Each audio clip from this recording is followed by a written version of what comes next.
Hello guys, আমি মাহির বলছিলাম, আপনাদের ভুয়া রিপোর্টার। প্রেমিকার পাশে থেকেও অন্য মেয়ের দিকে তাকানোই বয়ফ্রেন্ড এর ঘাড় মটকে দিল এক ডাইনি প্রেমিকা।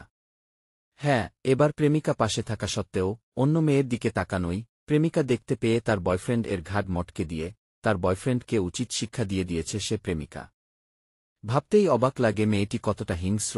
এদিকে এক গোপন সংবাদের ভিত্তিতে উঠে এসেছে সেই বয়ফ্রেন্ড এর নাকি নজর খারাপ। সে রাস্তায় হাঁটার সময় যে মেয়েকে দেখতে পায় তার দিকেই তাকিয়ে থাকে। তার মেয়েদের দিকে তাকানোর স্টাইল দেখলে আপনার মনে হয় যেন সে জীবনেও মেয়ে দেখেনি। মাঝে মাঝে তার প্রেমিকা তার পাশে থাকা সত্ত্বেও সে পাশে থাকা অন্য মেয়েদেরকে দেখে। এর আগে কয়েকবার তার প্রেমিকা তাকে হুঁশিয়ারি সংকেত দিয়েছে, কিন্তু সেই বয়ফ্রেন্ড তার প্রেমিকার কথা পাত্তা না দিয়ে প্রতিনিয়ত এভাবেই অন্য মেয়েদেরকে দেখে যেত। আর তাই জন্য এইবার প্রেমিকার পাশে থাকা সত্ত্বেও অন্য মেয়ের দিকে তাকানোই বয়ফ্রেন্ড এর ঘাড় মটকে দিয়ে তাকে উচিত শিক্ষা দিয়ে দিল এক ডাইনি প্রেমিকা।